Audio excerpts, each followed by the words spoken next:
You know, Senator, these health care subsidies, which are so important, are expiring at the end of this year because that's when Democrats controlled Congress and passed the Inflation Reduction Act. It included that specific expiration date. Democrats were also the key architects of Obamacare. Is this a crisis of your party's own making right now? No, it's a crisis because the current leadership in Congress is not willing to step up and take care of working people.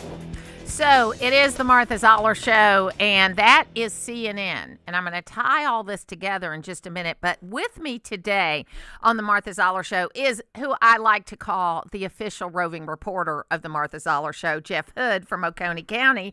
And he's with us today. Welcome, Jeff. Hey, good morning. I tell you, my first time to the studio here, and wow, we're on the square in downtown Gainesville. It is beautiful. It is a great setting, isn't it? It is. We love being here. People walk by, they wave at us. Mr. Ivester, who built this building, has this dream of maybe putting like a high top bench out there with some seats so that people could sit and watch for a while. Yeah. Because we do put the show out where people can hear it out there. So that's interesting.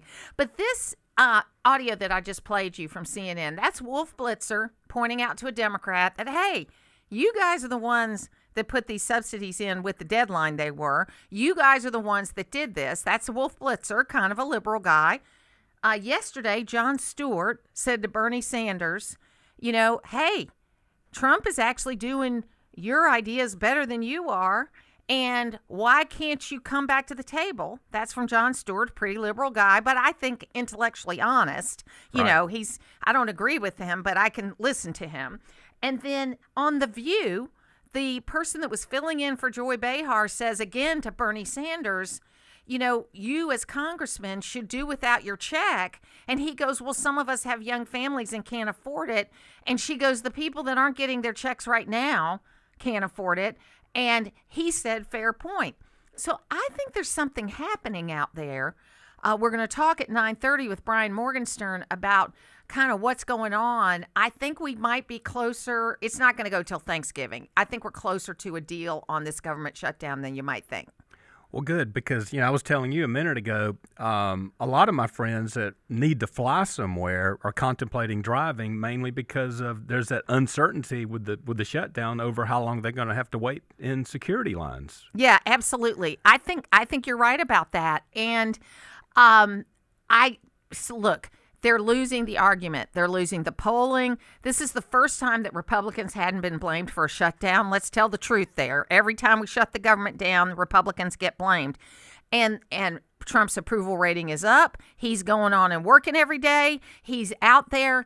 And, you know, I think they're going to eventually have to let these 6 people that, and I'll give you all their names, folks. I do it every day. The 6 people from the swing states that are in states that Trump won that are up for re-election next week, they need to crack, including Jon Ossoff, because the whole point is, Jeff, there are enough votes to open up the government today.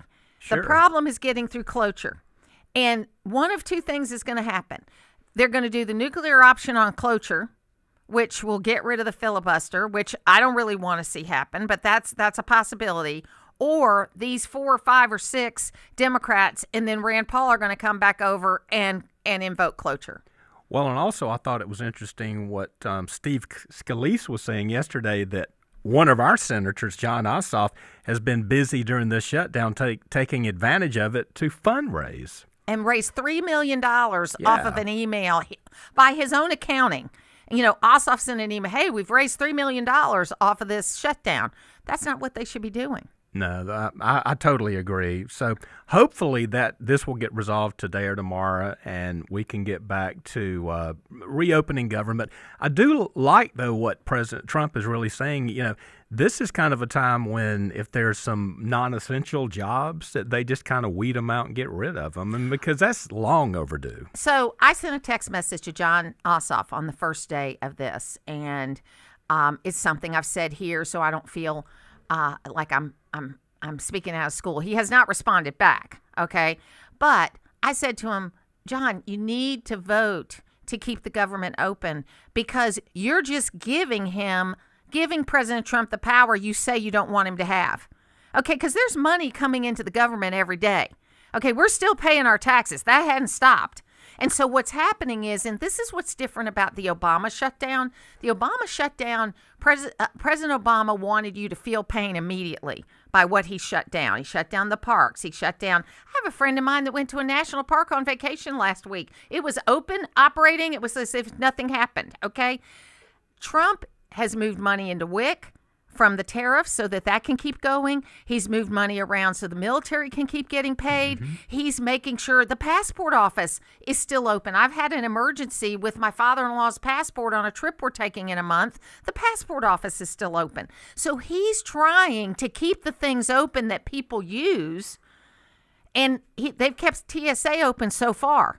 Right. So, I think this is a different kind of shutdown. Well, he's been very strategic. He has been not only one, maybe 2, 3 steps ahead of the Democrats. And, hopefully this gets resolved. I think the problem with the TSA, it's open, but there's been people calling out sick and maybe, this group thing. And, we'll show them. But we just need to get it resolved and move on. So I want to shift gears just a little bit and bring it back closer to home. Yesterday we had 2 lieutenant governor's candidates that were going to be at the hearing that was at Longstreet Cafe, and we're closer than we've ever been of getting rid of the income tax, and it's not something that Governor Kemp has really embraced. He has reduced the income tax, but every time I've asked him about it over the last 8 years, he's like, well, we don't want to move too fast. And look, I love Governor Kemp. He's done a fantastic job. But I think if you really want to eliminate the income tax, you can figure out a way to do it. So you watched that entire hearing, and it was at the Longstreet Cafe, which was brilliant. They need to do more of that. And you know what I say to city councils and county commissions? Y'all need to start having your meetings at places like that, too, so that you can hear from real people. Yeah, I totally agree. There's a lot of different committees that are out there going. Some of them are going, and nobody goes to the meetings. No, very few. Now, a lot of them are at the Capitol, the Coverdale Legislative Office Building, and only people might leave, like me or Jenny Seaver, may actually go to those to watch her testify. But I thought that was incredible yesterday. It was all about the common people of Gainesville or any surrounding area that could go to the Longstreet Cafe and just tell their stories about why the state income tax needs to be eliminated. I really loved, there was this young lady named Carly, a young mother, and she asked the panel, which were the state senators, do you know how much diapers cost? Do you know how much formula cost? And the only one that did was Blake Tillery, because he's got young kids. And then I believe it was the Gainesville Police Chief, Jay Parrish, that testified. And he said, look, if we can put 0.19% back into the paychecks of our police officers, that's going to help immensely from a recruiting standpoint. Because remember, to the north, Tennessee, no state income tax. To the south, Florida, no state income tax. So that puts us around the state of Georgia, including Hall County, at a disadvantage. Yeah, and I got to tell you what, folks, at the very least, what's this business that you move it from like 5.34 to 5.19, and eventually you want to get to 4.99?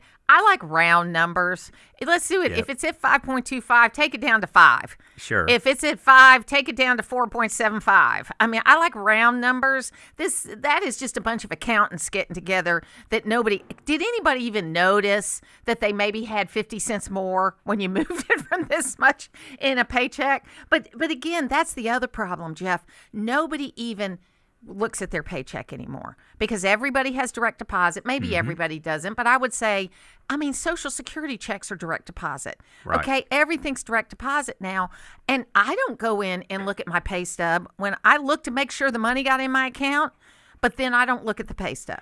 Well, and I'm with you. I get direct deposit, and I look maybe once a quarter, if Yes. that. And for me, it's tax planning because I want to anticipate before I get with my CPA. But you've got to do it during the year. So if you need to have some withholding, up or down, that type of thing. I've got one of those meetings next week, actually. Yeah. You need to plan. But, the meeting yesterday was interesting. Also, Emory Donahue showed up, and he spoke. And then State Senator Drew Eccles from here in Hall County, I don't think he spoke, but he was there. But we'll see. This was the third meeting. Burt Jones was there. And Burt opened, yeah. Burt was there briefly. Then I think he had another event he had to attend. But this was the third meeting of this committee, and there's going to be one more in November.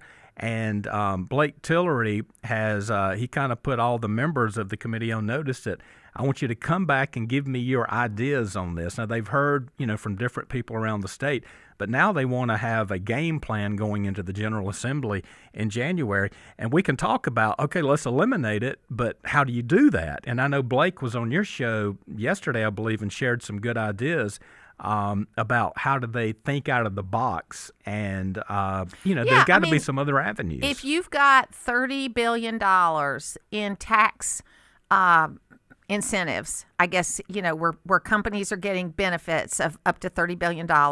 You've got revenues of 15 to 17 billion coming in from, I think, 16 and a half maybe, that coming in on sales tax. Then you need to look at things. And the example I used is, okay, in 2002, Sonny Perdue, this isn't about money, but I think it's a good example. 2002, Sonny Perdue went in and gave a direction to repeal all the Jim Crow laws that were still on the books. They were still on the books. We weren't using them anymore, but they were still around. Okay, so he got that done. We need to do the same thing with all these tax benefits we've given, all these tax abatements, whatever it is. Every so often, we need to look and be sure, is this still relevant? Should we still be giving this? Are they still using this? Update more often. And we used to do that. And I was glad I got both Blake and Greg Dolezal, Blake Tillery and Greg Dolezal, to admit that, we've kind of gotten off track with the zero-based budgeting where up until 2018, we do one department a year, and then we kind of repealed it in 2020. Most of the regulation we repealed. That's why I say kind of repealed it. But if you would take each department and look at it every 7 years, we got 7 departments, then you could keep things clean. But we need to do the same thing with the legislation and the tax credits we give. And you know what, folks? You need to do it in Hall County, and Lumpkin County, and Gainesville City. You need to do that too, because things get on the books, you forget about them, and it's just we've always done it this way, and then you don't keep things up to date. Well, I'm the CFO for a company that operates 14 restaurants. Oh, I'm speaking your language. It's the same with us, because we have to hit the pause button and say we need to go and review every nickel that's spent. There needs to be accountability to our shareholders, and it needs to be the same way in government. It needs to be run like the private sector. Yep. I think that's a great idea. We'll take a break. We're here with Jeff Hood. Jeff from Oconee County. You can join us on the phones at 770-535-2911. You can also text us at that number. And Jeff either attends or watches just about every meeting like this that they have, and he's always keeping me up to date with things. I couldn't do my job without Jeff's help. We'll be back. Get your day going with a show that wakes you up faster than your coffee.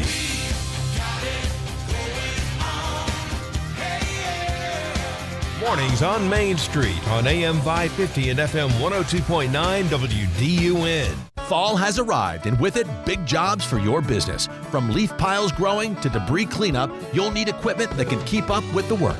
At Howard Brothers, they've got you covered with a full lineup of Skag street blowers, vacuums, and debris loaders. Some of the most powerful tools in the industry. With Skag, you'll tackle every job with ease and deliver the premium service your customers expect. You demand simply the best, and that's exactly what Skag delivers. Stop by your local Howard Brothers today and gear up for the fall work heading our way. Hi folks, Matt Hayes here from Hayes of Baldwin. If you're in the market for a new car, truck, or SUV, take a short drive and come see what North Georgia has to offer. We have 8 brands in one location, a great selection of pre-owned and manufacturer certified pre-owned vehicles. But that's not all. With 2 large service departments to take care of all your automotive needs, from maintenance, repairs, or just tires and checkups. Hayes offers friendly staff and excellent customer service. With over 50 years of a family-owned and operated business in North Georgia, come see what Hayes has to offer you. Hayes of Baldwin, just 3 miles north of Hall County on Highway 365. You wouldn't want someone you couldn't trust working on your family's HVAC and plumbing, so why would you call anyone but Gainesville Mechanical? They're your local, most trusted and award-winning HVAC and plumbing company in North Georgia. From maintenance appointments and clogged drains to plumbing emergencies and new system installations,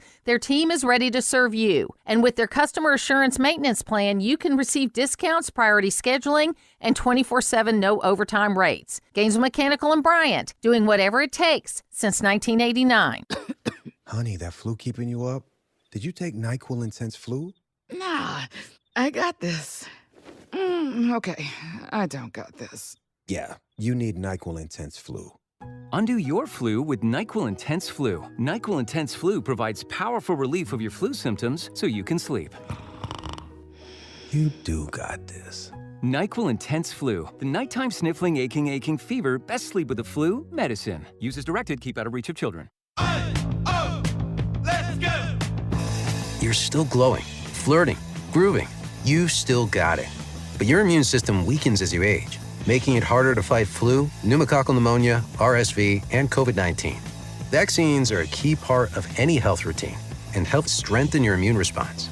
Ask your doctor or pharmacist which vaccines you need. Schedule in minutes at vaxassist.com. Sponsored by Pfizer. Let's go! Always here, always local. From the Access WDUN Hardy Chevrolet newsroom, the school superintendent for the city of Gainesville receives a contract extension into 2028.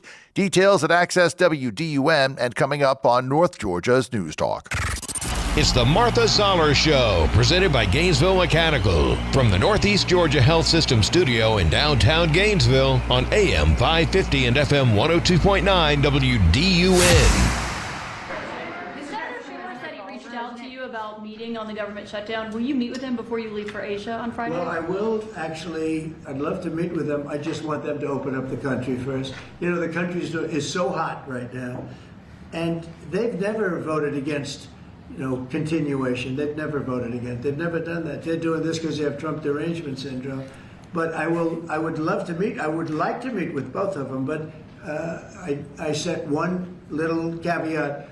I will only meet if they let the country open. They have to let the country open. The people want to go back to work. They want to be served. They need the services of some people. And a lot of people need the money, the payroll. So I'll do it as soon as they open up the country. I'd like to meet them. It is the Martha Zoller Show. I'm here with Jeff Hood, Jeff from Oconee County. And, I've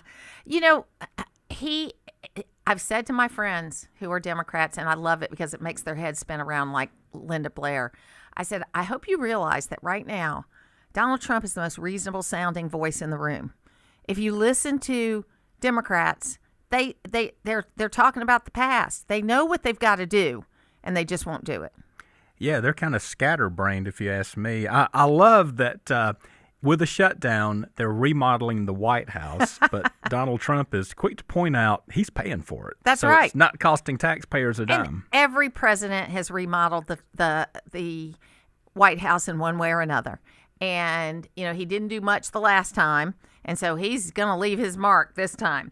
Now, we got a text message in at 770-535-2911. Is where do you follow the sessions of the Georgia General Assembly?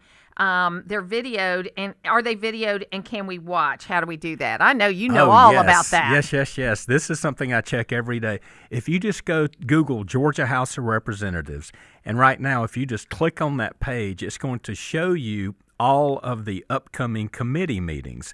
And every one you can click on, and it's going to give you the agenda, and it's going to give you the option to stream. And, of course, these are archived. So if you did not get to attend or listen to the elimination of the state income tax hearing yesterday at Long Street Cafe here in Gainesville, you can go back and watch it. It's archived, and it's very user-friendly. And when I just say go to the Georgia House of Representatives, it's going to give you both Senate and House because there's some Senate committee and some House meetings. And I know that there may be one today. There's one or two more this week, and there's a few next week. And then some of the committees have concluded their hearings. Yeah, they usually get done sometime in November because they go back into session in January. Sure. And they have to put the reports together. And you know what I would challenge all of you to do? Because you can get your legislator on the phone, okay? They will take your call if you are in their district. And you need to get them on the phone, and you need to say, hey, Representative Dubnik or Representative Donahue or Representative Hawkins or Senator Eccles, I want to know that you didn't just do a committee hearing or a study committee just to push us off. I want to see what the results are of these study committees, because sometimes they do that. You know what I mean? They just say, oh, let's do a study committee, and then they have no intention of going anywhere with it. Right. Well, I love state politics because I think these guys are more accessible guys and gals than maybe like Senator Ossoff. I agree. At the federal level. And yeah, it's closer to the money. Oh, it's absolutely. Closer to the money. Yes. Yep. And a lot of times when I'm watching these sessions, I'm streaming. I have a lot of cell phone numbers for some of the representatives and senators, and I'll text them, and I can look on the screen, and I could tell they just read my text. So, and I know that there was a committee meeting down in Valdosta about tourism last week that Senator Eccles was chairing, and I had a question about one of the speakers, and one of the questions thrown at him, and I had the text or the cell phone number for Senator Frank Ginn out of the Athens area, and I sent him a text, and boom, in 30 seconds he asked my question. Now that's maybe a little bit of an overreach, but the point is they want to hear from constituents, and Martha, sadly enough, constituents don't reach out to their representatives or their senators, and you really need to. You need to be engaged. Well, and I think it's in every level too, folks. The best action you should get is from your city council or your county commissioner, and they affect your life a lot more directly than almost anybody. Not totally, like you don't want your income taxes to go up and things like that. Right. But be involved before they take the votes. And I want to remind you too that early voting is from now until next Friday. There might be some Saturday voting in the counties you're in. You have to check your individual county page. Okay? So that's happening. Get out and vote for early voting. There's a lot of important stuff on that ballot. We'll be back on the Martha Zoller Show.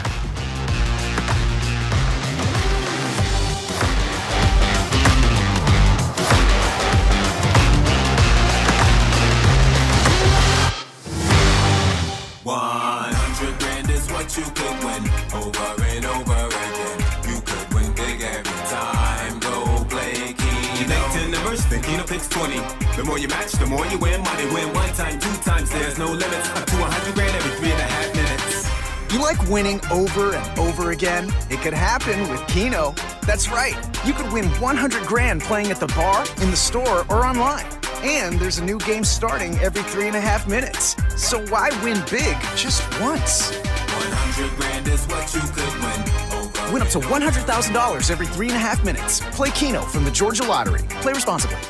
Hey, Georgia, looking to win a ton of cash? Pick up a scratcher from the Georgia Lottery. You know, there are almost 367,000 scratcher winners a day. That's over 2.3 million winners a week. Just go to your favorite retailer to get your hands on a scratcher today. Tune in to WSB Channel 2 for your official Georgia Lottery drawing, and check out the Players Club at galottery.com. At Onward Reserve, their motto is live authentically. Every shirt, every store, every story is inspired by real moments. On the golf course, in the field, out on the lake, or gathering with friends after a long day. Discover clothing, footwear, accessories, and game day attire, all designed for making memories with the people and places you love. Visit Onward Reserve on the Gainesville Square next to WDUN. Open Monday through Saturday, 10 till 7, Sundays 12 till 5. Onward Reserve. Live authentically. Tune in to 2 hours of local football fun with the Pick'em Show, coach interviews, game previews, and general mayhem. So join Bo, Caleb, Jeff, and Walker Thursday night at 6 on AM 550 and FM 102.9, or video stream them on YouTube at Access WDUN Sports. WDUN Gainesville, WDUN FM Clarksville, Gainesville. Always here, always local. It's 9:30. News. I'm Therese Crowley. It's actually possible to make peace stick, says Vice President J.D. Vance as he meets Israel's president and prime minister with a Gaza ceasefire tentative but holding. Having seen what's already been built in just the past 7 days, I think that we're on an incredible pathway here to do something that has never been done. As Israel identifies the bodies of 2 more hostages handed over by Hamas. President Trump hosting NATO Secretary General Rutte for an update on NATO allies buying weapons for Ukraine while calling off the summit summit with Russia's President Putin. Government shutdown, day 22, with Democrats railing about the White House East Wing demolition for the new ballroom. I said, if I do this again, I'm going to get a ballroom built, and we're putting up our own money. With the government is paying for nothing. 12 presidents from Teddy Roosevelt to Barack Obama have launched White House renovations. America's listening to Fox News. Always here, always local. From the Access WDUN Hardy Chevrolet Newsroom, I'm Steve Winslow, and Towns County Sheriff Ken Henderson has been suspended for 60 days by Governor Brian Kemp as he is under investigation for alleged misconduct from last year. WDUN's Hamilton Keener with details. Kemp signed the executive order on Tuesday, October 21st, after the committee submitted its recommendation for suspension on October 17th. Henderson is being investigated for an alleged physical altercation between him and a Hiawassee police officer. The investigative committee includes Attorney General Chris Carr, Coweta County Sheriff Lynn Wood, and Newton County Sheriff Ezell Brown. A state Senate committee tasked with eliminating Georgia's state income tax in the future held its third meeting at Longstreet Cafe of Gainesville Tuesday. We hand out in corporate welfare tax credits and tax exemptions about $30 billion plus. I mean, I went to the University of Georgia, but you don't have to go to Georgia Tech to do that math. That was the chairman for the committee and District 19 Senator Blake Tillery of Vidalia. Another meeting is planned for the committee next month. And Hall County Sheriff Gerald Couch's office recently has been recognized as one of only 14 offices statewide to receive a top distinction. The HCSO representatives were in Savannah this week to receive the Georgia Sheriff's Association's Office of Sheriff Accreditation Program distinction. More details at Access WDUN. Now here's your Access WDUN forecast from meteorologist Holly Strano. Good Wednesday morning, North Georgia. Mainly sunny skies will continue. Pleasant highs this afternoon in the upper 60s. Mostly clear this evening and into the overnight hours as we fall back into the lower 40s. From the Access WDUN Weather Center, I'm meteorologist Holly Strano. In Lawrenceville, 55 degrees. In Cumming, 53. And in Gainesville, 54. From North Georgia's News Talk, AM 550 and FM 102.9 WDUN. Does your office technology slow your team down? Nothing is more frustrating than printers that jam, copiers that won't connect, and service providers that don't follow through. You and your team deserve technology that works.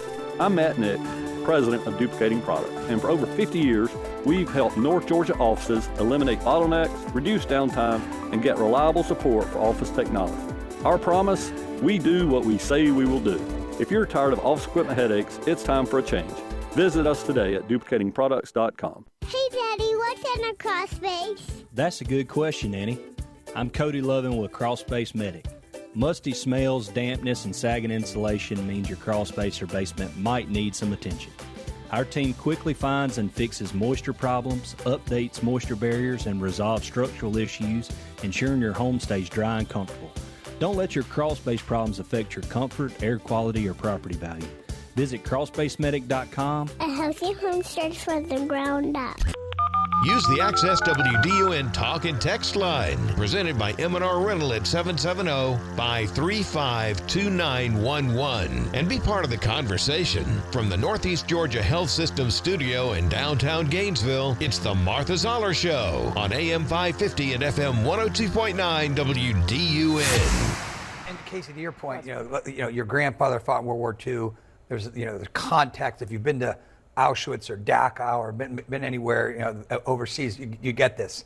None of these kids were born before 9/11. They don't even know what 9/11 was, let alone World War II, right? So it lacks a lot of context. And the flippancy which we call fascist Nazis, we do it so frequently in politics today that it becomes. This man is going before. It is the Martha Zoller Show.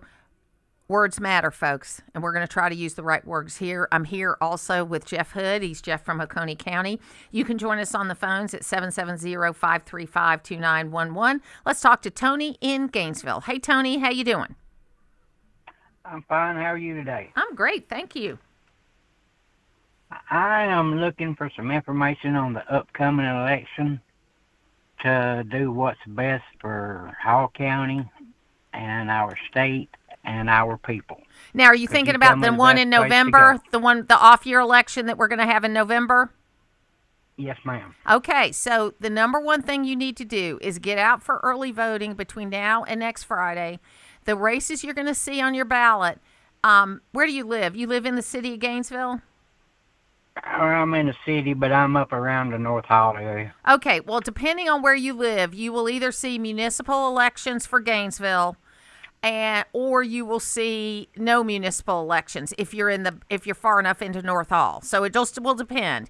But then the top of the ballot, you're going to see 2 Public Service Commission races, and I'm saying you should vote for Tim Echols and Fitz Johnson, because Fitz really is fulfilling an unexpired term, and he is doing a good job, and he should be able to continue to do that job. And Tim Echols has been on the commission for a while and is doing a good job. The 2 Democrats that are running, and I usually don't tell you who to vote for, but the 2 Democrats that are running, what they want to do is bring the Green New Deal back in, and we don't need that here in Georgia. No, ma'am. And then the final thing you have to vote on is the special purpose local option sales tax. I voted yes. Okay. I'm not telling you how to vote. This is not an additional 1 cent. This is a continuation of one, and you can go to the Hall County website, and you can look at the projects they're going to pay for with the 1 cent sales tax. I really appreciate you, ma'am. Thank you very much, Tony. Appreciate it very much. So right now we're going to be talking to Brian Morgenstern, and we're talking about this government shutdown, but it fits into these off-year elections and all the things that are happening, because you can't keep track without a program. Brian, how are you? I'm doing great. Great to be with you.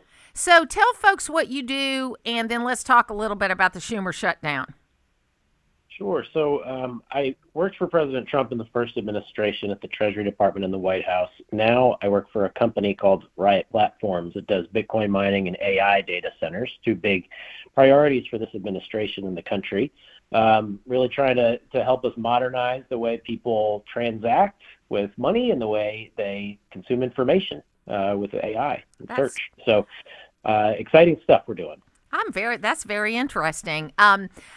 Just about this shutdown, it seems to me that CNN yesterday with Wolf Blitzer were calling Democrat elected officials, saying that they actually created this shutdown because of the dates they put in their own bill that they wrote under the Biden administration. Okay, so that happened on CNN. The day before that, Jon Stewart challenged Bernie Sanders about, the fact that the same kind of thing, that, hey, you're the guys that put us in this position. We don't want to see insurance prices go up, but you're the ones that put the deadlines in there. Jon Stewart did that. And then the day before that, The View had a fill-in person talking again to Bernie Sanders, saying, you guys should do without your paycheck while you're doing this if you're not going to keep the government open. Bernie Sanders says a lot of people can't afford that work in the Congress. And she goes, the people that don't get their checks can't afford it now. And he said, fair point. So I feel like the tide is turning, and that the pressure is really coming down on Democrats, especially those 6 or 7 that are in Trump states that Trump won, that we might be seeing a crack there. Am I too optimistic? Well, I hope you're right. I am not sure if you are. Okay. It seems like they are under the impression that they're winning, but with the quotes that you just cited, I think people are starting to realize that their side really did instigate this. It was their healthcare laws, their deadlines that caused this, and now they're really trying to exacerbate problems in the system. If you look at a chart of the costs of various things in our economy, everything from TVs to healthcare and education, the heavily regulated and subsidized industries like healthcare and education, the costs have ballooned out of control. And that's really been what's hurting people. And they're trying to extend that system that hasn't worked. I mean, premiums have skyrocketed, deductibles have skyrocketed since Obamacare went into effect. And now they're saying, well, we have to extend that. It hasn't been helpful. It hasn't helped people at all, but they're hanging their hat on this. And I think it's a losing strategy, but I think they may have a little more stamina in them than you do. But I hope I'm wrong. I hope they come back and open the government. I am an optimist. I will admit that. I mean, it's funny. My husband and I have a little saying that I'm half full and he's half empty, and together, we have a full glass. And I'm the person that's saying everything's going to get better, and he's the one that says everything's going to get worse. So it makes a good match. Let's just put it that way. I want to ask you about data centers, because we've got this going on, obviously, here in Georgia. It's a great priority, not only for President Trump, but in states. And there's a lot of misinformation about data centers and what they mean for the economy. What do you think is, one, the biggest misconception, and two, how we can communicate better to make sure people understand what these are and are not?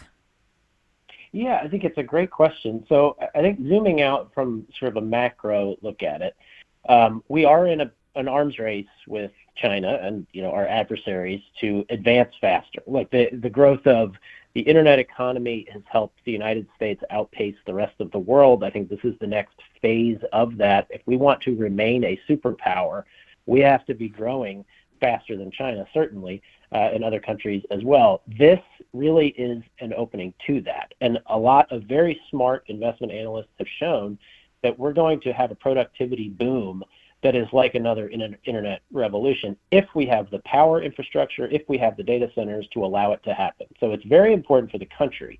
Now, in terms of the communities, it really is a community project. I think data center developers, we do this. I think others do as well, and they should. Partner with your communities, because you want to make sure that there are no negative impacts on people's power bills or the water supply or noise or any of the other things that any business has to consider if you're entering a community. It really needs to be a partnership, and people should be hiring local, make sure that people are feeling the positive economic effects of this revolution. And I think if they're done well, then they bring economic growth into communities, and they help the United States outpace our competitors on the global stage. So it really is an important phase of development for the United States, and good for Georgia for wanting to lead on it. Texas is another state that's trying to lead on it. And interstate competition is great, because then you have competition that can bring prices down. It can encourage greater economic growth in each of these states. So it's really an important thing for the country, and if done well, it can really help communities to grow economically as well. Well, and I think the greatest thing, and the number one reason we need to open up the government, is because, as the president said yesterday, we're hot right now. We need to have all the tools in place. And really, from the Obama administration through the Biden administration, because there were some things that couldn't get done in the first Trump administration, they've been about, not the Trump administration, but Biden and Obama have been about making America pat themselves down to everyone else. And now what we're seeing from Trump, and I hope the next 8 years after Trump, is we're going to be shooting back up again, and people are going to be following us. That's where we got to get back to. And I feel encouraged we're getting there. But the first step to that is getting the government back open. Yeah, absolutely. I mean, here's another thing. The White House's approach to this of trying to shrink the government, I think, is long overdue. If we just returned to like pre-COVID level spending, our fiscal house would be much more in order. I mean, we could actually get our national debt to GDP ratio like under control. We could have that would strengthen the dollar. It would make our economy stronger. So I am glad that the White House is focusing on getting spending under control, which is something that really ballooned wildly under the last administration. But getting the government open, just providing basic services. School kids need to go to the Smithsonian. Like, we need to have our museums open. We have to have national parks open. We have to have critical federal programs open. But also, like I said, I'm glad the White House is also focusing on trimming the fat out of the federal bureaucracy, which is something that's long overdue. We're talking to Brian Morgenstern, who's an expert in AI and data centers, and just bringing it back home with a story before we let you go, Brian. In Columbia County right now, they are voting on a data center that, if it comes through, they are going to be, from the revenue of the data center, going to be able to eliminate property taxes on the government, not the education, but on the government side for residents of Columbia County. And that's about a 25% reduction on average for people in their property taxes. That's fantastic. And in some areas, that's a great development. In other areas, when they're building out the power infrastructure, they can significantly relieve people's power bills also, because the data centers, their main input is energy. And if they're building out some really strong infrastructure, they could potentially give some of the surrounding neighbors basically free electricity. So that's happening in some areas as well. But I'm very happy to hear about that property tax development. That's terrific for the surrounding residents. Absolutely. And Brian, if people want to know more about the work you do, how can they do that? I usually post updates on X at Morgenstern NJ. So that's usually the easiest place to check out what I'm up to. Thank you so much for being with us today. I appreciate it very much. I want to talk to you again. Yeah, absolutely. I'd be happy to. I appreciate you having me. Thank you. And folks, I want to remind you before we go to break, okay, that if you live in, obviously you live in Georgia if you're listening here, but if you live in Georgia, Michigan, Nevada, Pennsylvania, Wisconsin, and Arizona, you have senators that are up for re-election in 2026 in states that President Trump won. Okay, you've got, of course, Senator Ossoff and Senator Warnock. He's not up till 28, but you can call both of them and call them in their Atlanta office. Just Google it. It's there. You can be a part of that and tell them to vote to open up the government. Then you can call Gary Peters in Michigan, but you don't call him. You reach out to your friend that lives in Michigan, okay? Because if you call him, it goes in the circular file. If you have a friend in Michigan, then they will take that down. So you call your friends in Michigan and tell them to call Gary Peters. You call your friends in Nevada and you tell them to call Jackie Rosen's office, Senator Jackie Rosen's office. In Pennsylvania, it's Senator Bob Casey's office. We've already got John Fetterman. In Wisconsin, it's Senator Tammy Baldwin's office. Get those people on board, and Rand Paul will come over too, and we'll get this cloture thrown out. Now, I want to know also what you think about nuking the cloture. So we'll talk about that more next. Lots more to come right here on the Martha Zoller Show. We'll be back. On Wednesday's edition of The Drive at 5, we'll continue with our candidate interviews as we gear up for municipal elections in Northeast Georgia. Join us at 5 o'clock here on North Georgia's News Talk, WDUN. Have you ever been at your wit's end over your community? Hi, this is Whit Martin, pastor of Asbury Chapel. There are plenty of ups and downs in a community. But as God's people, we have a command in Jeremiah 29:7 that tells us to seek the peace and prosperity of the city, to pray to God for it, because if the city prospers, then the people will prosper. I want to encourage us today to truly look for ways to be a blessing to the community. The best way is to offer the truth of Jesus Christ to any and all, so that the change he brings can transform the place we live into a place that reflects the kingdom of God. Many of us know the Lord's Prayer, praying, "Thy kingdom come, thy will be done on earth as it is in heaven." If our prayers and our efforts are aimed at God's kingdom making a difference here, what goodness and grace there can be for us all. And that is Wit's End. Asbury Chapel invites you to learn more by joining us for worship on Sundays at 10 a.m. Visit asburychapel.net for more information. Whether it's a slip that ends in a slip disc, a trick knee that's holding you back, or shoulder pain hurting your game, you can count on Northside Hospital Orthopedics. With leading care in Georgia at convenient locations all across the state, we're here to get you back on your feet, no matter what comes your way. Because Georgia moves us, and we keep Georgia moving. Find a provider near you at northside.com/ortho. That's northside.com/ORTHO. Waste Eliminator is a full-service waste management company, providing critical disposal, recycling, and environmental solutions for business and residential clients. From large-scale commercial projects to smaller residential cleanups, Waste Eliminator offers reliable dumpster rental service tailored to your needs. Whether you're tackling a renovation, new construction, or even a simple home cleanout, Waste Eliminator will manage the waste efficiently and sustainably. Visit online at wasteeliminator.com. Aren't you glad that cooler weather and the fall planting season is here? This is Kelly, and Full Bloom Nursery is stocking up on beautiful mums and fall annuals. Plus, we're fully stocked with 4 acres of perennial shrubs and trees. Since 2003, Full Bloom Nursery has been helping customers all over North Georgia. To get started on your projects, give us a call at 678-616-3035.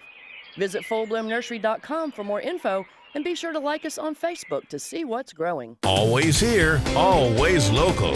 From the Access WDUN Hardy Chevrolet Newsroom, Governor Brian Kemp suspends Towns County Sheriff Ken Henderson for 60 days as an investigation continues. Details at Access WDUN. And coming up on North Georgia's News Talk.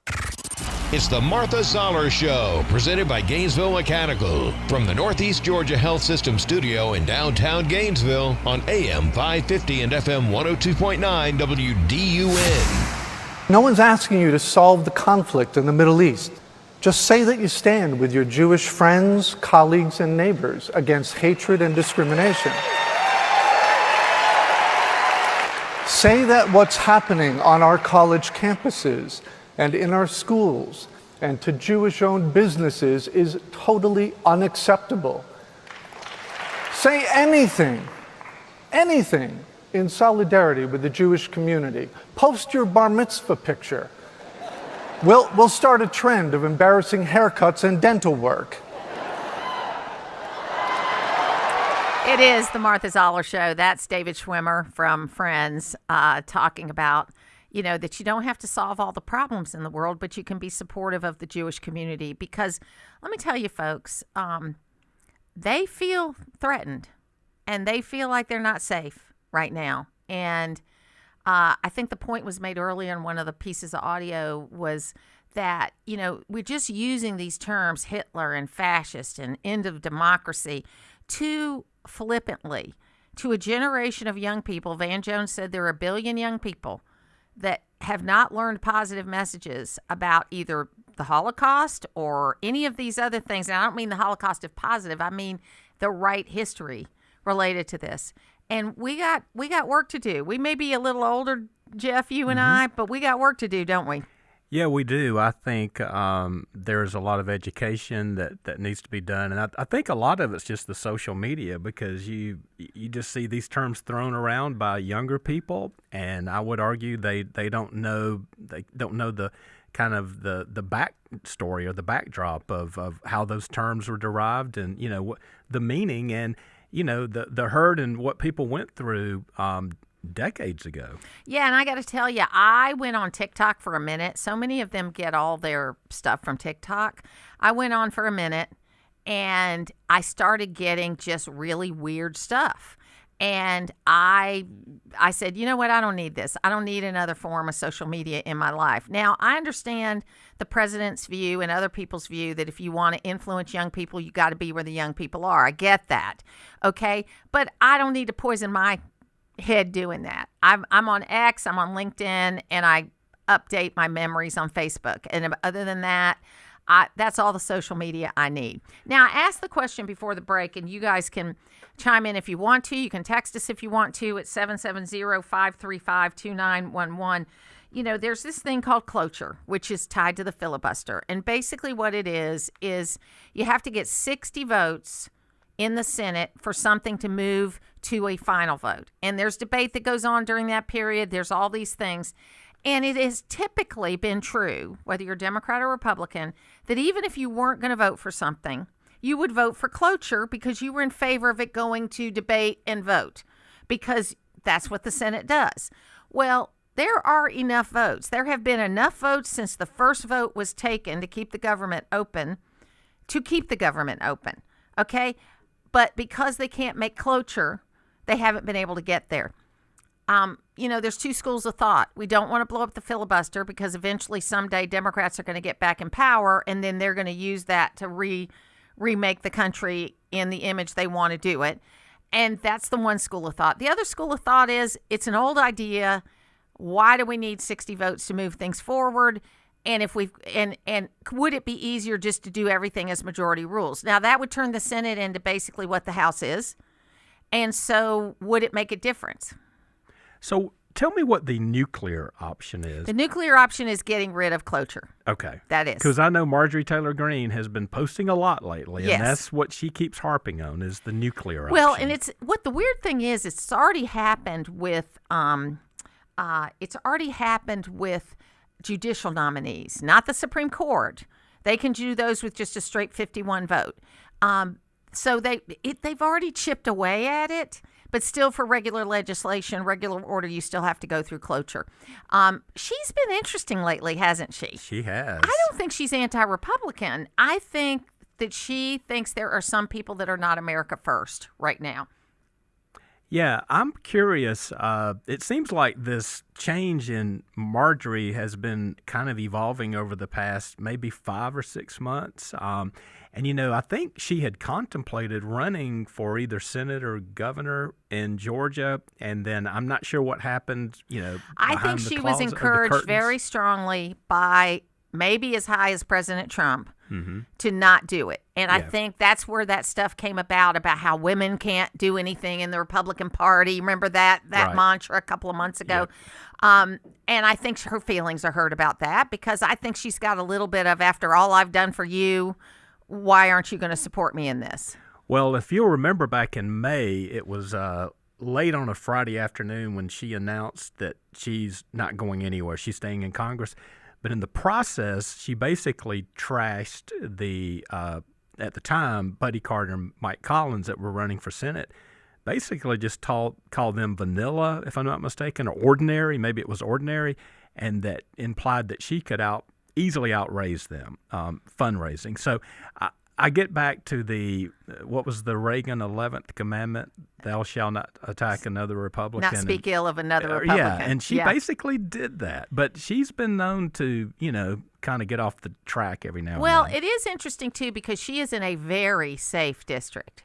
And so she can, but, you know, she can say crazy things and still get reelected.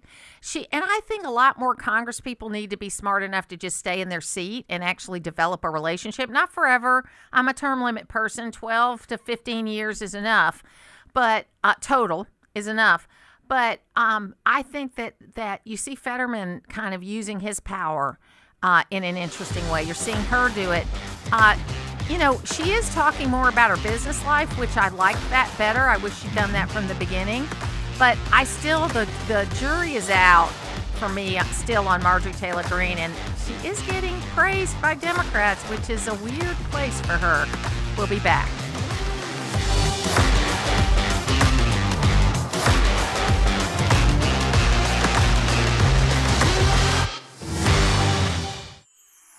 While technology has certainly changed the way people do business, it hasn't changed the way we treat our customers. It's Mike Cormier, and at Hardy Chevrolet, we are as committed to excellent customer service as the Hardys were when they started the business here in Gainesville over 4 decades ago. When it's time for a new or used vehicle, remember what Charles Hardy always said. We love you and we need you. Together, let's drive. At Hardy Chevrolet, Brownsbridge Road in Gainesville, online at hardychevrolet.com.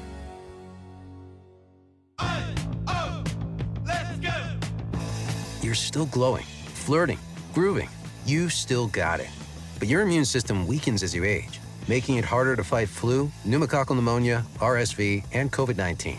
Vaccines are a key part of any health routine and help strengthen your immune response. Ask your doctor or pharmacist which vaccines you need. Schedule in minutes at vaxassist.com. Sponsored by Pfizer. Hey, can you blow up some balloons for Jack's party? I can't. I'm so congested. You need Sinex Severe from Vicks. Sinex Severe nasal spray. Yeah, just Sinex. Breathe. Sinex Severe instantly relieves nasal congestion and works 6 times faster than nasal decongestant tablets. The 12 hours of relief allow you to get back to the moments that matter without congestion. Daddy, we need more balloons. On it! Try Sinex Severe from Vicks. Just Sinex. Breathe. Use as directed. WDUN Gainesville, WDUN FM Clarksville, Gainesville. Always here, always local. It's 10 o'clock. Helping Ukraine battle Russia. I'm Dave Anthony. Fox News has what President Trump will consider this afternoon, the day after saying he's no longer planning another summit with Russian leader Vladimir Putin, calling it a waste of time. Fox's Jared Halpern's at the White House. Today's meeting between President Trump and NATO Secretary General Mark Rutte came together quickly and is intended to update the president on progress made in a program that NATO allies purchase American weapons for Ukraine. President Trump is suggesting a ceasefire where Russia and Ukraine hold territory at current battle lines. You pull back and you go home and everybody take some time off because you got two countries that are killing each other. Now, early today, Russia launched hundreds of missiles and drones targeting Ukraine's power infrastructure again, killing at least 6 people. Secretary of State Marco Rubio will return to Israel for more talks to keep the ceasefire in place in Gaza. Vice President Vance is already there. We have a very, very tough task ahead of us, which is to disarm Hamas but rebuild Gaza. Hamas did hand over 2 more dead hostage remains, but 13 others still have not been returned. A senator was up all night speaking out against President Trump, and Democrat Jeff Merkley is still going. We are in the middle of an authoritarian takeover. It's not down the street. It's not around the corner. It is here right now. Democrats blame the president and Republicans for the government shutdown now in day 22 for refusing to consider their health care provisions to a funding bill. GOP Senator Kevin Cramer tells Fox Business there is no end in sight. Because as Bernie Sanders says, if the government shut down, if we reopen the government, we, quote, lose our leverage. So they see paying federal workers and military men and women as leverage to get other policies passed. And now to Paris. The Louvre is open for business 3 days plus since thieves made off with $100 million worth of jewels. Folks lining up early to get in, sounding relieved and not worried about safety issues. That's Fox's Greg Palcott. The manhunt for those thieves continues. America's listening to Fox News. Always here, always local. From the Access WDUN Hardy Chevrolet Newsroom, I'm Steve Winslow. In Gainesville, City School Superintendent receives a contract extension Monday. WDUN's Hamilton Keener has this report. Gainesville City School Superintendent Jeremy Williams received a contract extension at the Board of Education meeting on Monday, October 20th. Williams' current contract is set to run through June of 2026, and the extension will extend his tenure with the school system through June of 2028. Williams will earn an annual salary of $260,000 with the potential for a 3.5% increase each year, contingent upon receiving a satisfactory overall evaluation from the previous year. Hall County Sheriff Gerald Couch's office has recently been recognized as just one of 14 statewide to receive a top distinction. The HCSO representatives were in Savannah this week to receive the Georgia Sheriff's Association's Office of Sheriff Accreditation Program distinction. Now, Sheriff Couch says in a release that the OSAP accreditation brings an added layer of credibility to their efforts in policy, procedure, and operations.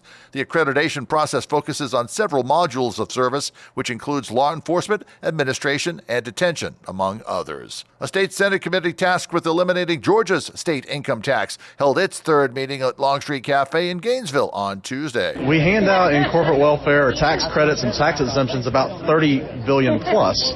I mean, I went to the University of Georgia, but you don't have to go to Georgia Tech to do that math.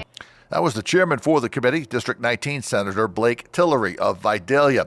Another meeting for the committee is planned for next month. Tillery has said that he wants a more concrete idea of just what a bill would look like from his fellow senators on the committee. State health officials now are giving the go-ahead for a new hospital in the city of Ackworth. Georgia Department of Community Health approving construction plans for the Kennestone Regional Medical Center in Ackworth. There'll be dozens of ER bays, 8 operating rooms, and more than 200 beds for that facility that Wellstar Healthcare System says has several competing systems filing objections. And positive news for the search of a missing Hall County teen last seen over the weekend. Sheriff's Office in Hall County says on social media they have found 15-year-old Joshua Allen Bryant of Gainesville safe. Now, no further details behind his initial disappearance last Saturday have been released. You can find more news by going online at Access WDUN. Now here's your Access WDUN weather forecast. Good Wednesday morning, North Georgia. Mainly sunny skies will continue. Pleasant highs this afternoon in the upper 60s. Mostly clear this evening and into the overnight hours as we fall back into the lower 40s.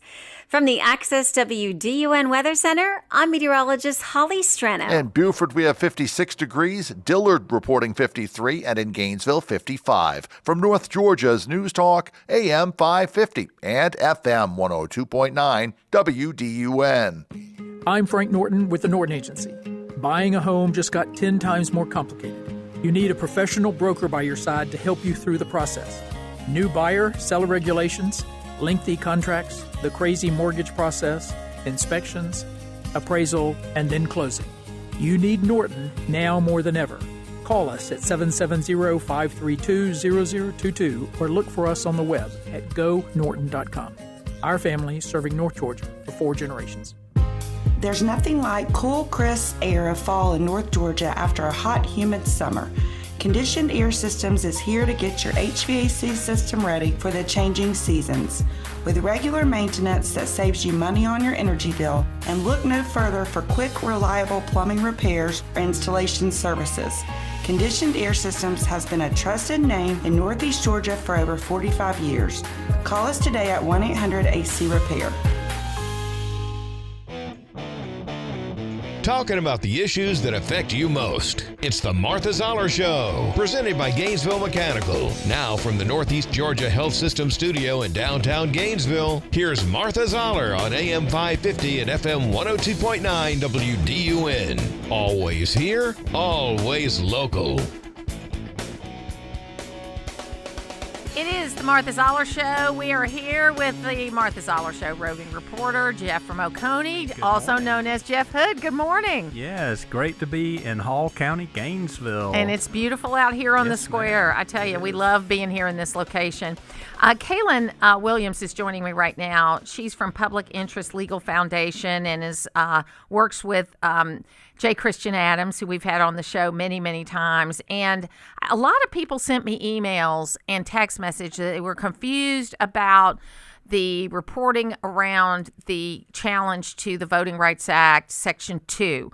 And I thought it would be a great time to get someone on that could explain all of that. So, Kaylan, thank you so much for being with us today. Thank you for having me. So tell us a little bit about what we saw last week with the case and the presentations, and then just what people should be looking for as they follow this. Sure. Well, I certainly understand the confusion. This is an unusual case, one which was heard twice before the Supreme Court. They heard it in March and then set it for rehearing just last week. So that in and of itself is unusual. And certainly there's been lots of commentary about it. From our perspective, it's simple, it's a straightforward case. The lower court found that the plan that the state enacted, that Louisiana enacted, was done for racial purposes. So from our perspective, that should be the end of the story. It violates the 15th Amendment. But there are all these other arguments out there in the radio waves about it. So I certainly do understand the confusion, but it is a simple issue. So if people saw the Louisiana flag, which was interesting because, the Louisiana state, where they had this district that basically went across the state, and there was a challenge to that, if I understand that correctly. But of course, the kind of histrionic response to this has been, this is going to gut the Voting Rights Act. It's going to take away voting rights from people. And, they said that with Section 5 when they stopped having to have preclearance, and it didn't. We've seen nothing but minority voting go up. In fact, the only percentage of voting that's going down is white voters. And so we saw this in Georgia when, I'm very familiar with Georgia's numbers. We have more and more minorities voting. There has been no restriction since we haven't had to have preclearance about things. And there has been not only incredible overall turnout, but there has been incredible turnout of minorities and white voters too, but it's at a lower percentage. So, the mantra seems to be on the other side, on the Democrat side, is that this is going to gut the Voting Rights Act. What should people say about that? Well, the Supreme Court not that long ago, just a couple of years ago, spoke very favorably about Section 2. And the question before the court was whether the intentional creation of a second majority-minority district violates the 14th or the 15th Amendment. So the court was focused on the question of whether the action violates the Constitution rather than whether Section 2 should be taken away entirely. So certainly I can't predict what the court's going to do, but there's a very simple solution to this specific problem, which is just simply the 15th Amendment. So do you think this is going to be one of those June cases? It's always hard to predict. It seems like the most watched cases are held off until June. But this, as I said, this case was briefed and argued last term. So, and obviously time is of the essence. People need to have clarity on which districts are appropriate. So I hope there's some sort of final decision in due time, not waiting till June, but you can never predict. Kaylan Williams, Public Interest Legal Foundation, thank you so much for being with me today. Thank you. Thank you. So, Jeff, this is an issue for Georgia, too, because there is, we've redrawn our districts a couple of times in this session, not in this 10-year period when I say session. I think there's also some interesting things there, but I just think that the world has changed since 1965 when the Voting Rights Act has changed, and we have had, more minority people elected to office, more have run. There are places in America where you have only minority candidates. And I think it's much more an ideological fight than it is a racial fight, because you're seeing Hispanics are pretty close to 50-50 in how they vote. It might be 60-40, it might be 55-45, depending on where you are. But their vote is up for grabs. The black vote, the African-American male vote has been more dispersed evenly. The female vote is still heavily Democrat. But in all groups of people, what you're seeing is more of an ideological shift than a racial shift. And I think the Voting Rights Act will stay in place, and they might change some of the rules around it. Yeah, I would agree. I think you made a good point about how the increase in voters. I know in 2022, I think, did we set a record? I mean, yes. There was talk about suppressing the vote, and I think it was all races, male, female, just incredible turnout. And when it comes to maybe certain districts or counties, I think if someone's feeling excluded, there's so much in the way of the social media and legitimate outlets that there'll be a quick investigation to see if there is some type of discrimination going on. And also, you make a good point about all of these, I'd say from local up to the federal level, minority candidates and people that are winning races. I mean, we talked during a break a while ago about the state school superintendent race, and then here comes Misha Maynor, a black female that's running and may have a legitimate shot at winning that race. Well, and I tell you, Ketanji Jackson said that white people won't vote, or maybe it was Sotomayor, white people won't vote for black candidates. Well, Wesley Hunt's from a majority white district. Tim Scott's from a majority white district. I mean, the list can go on and on and on. And I just think what's interesting is we got to stop this kind of putting everybody in boxes. I think that we'll see what happens with the voting. Stacey Abrams, you knew she didn't know what to say when she said after the 2022 election that high turnout does not mean there was not voter suppression. When they could not produce one single person who had been denied the right to vote, okay? Because there is also a way that if you show up to vote, and I'm just speaking Georgia here, if you show up to vote and for some reason you're not on the list, whatever it is, but you insist that you have the ability to vote, you get to vote on a provisional ballot. That's correct. And you have 72 hours to come back with whatever documentation you didn't have to be able to have your ballot counted. So there is a way that even if you give your driver's license, you're not on the list, there's a million things that could go wrong. Maybe you're in the wrong place. Maybe you're at the wrong time. You still have a way to vote and then to rectify your vote. Well, I think the provisional ballot's very reasonable. Yes. Because to me that says, if you're eligible to vote and there's just some mix-up, then we want you to vote. We just got to investigate. What we don't want happening is the opposite with all the illegals that, during the Biden administration that flooded our country. We certainly didn't want them voting. And it has to be people, regardless of the color of their skin or if they were male or female. We want them to have the right to vote. And if they don't have the proper identification, I love that because, yes, I'm very familiar in Oconee County. We've talked about that a lot. That provisional ballot option is out there. It's all around our state, I know. And I think, again, very reasonable. And I think, again, that should make people feel this comfort level that our government, the way that they set up these rules, that they want the right people that are eligible to get out and vote. Now, I want to give a couple of shout outs to some great folks. I have had a lot of things I've had to deal with my father-in-law related to his driver's license, as well as getting some documentation I need to renew his passport. And I had to deal with District 2 Health because that's where Vital Records is now. And I got to tell you, the folks that work there were fantastic. They have a long day on Tuesdays. They're open until 6:30, which I think is a great idea, that they have one day during the week where you don't have to take time off from work to be able to do what you need to do related to that. Everyone at the windows was helpful. I started going into the wrong building, and someone came along and said, hey, may I help you? And they pointed me to the right place.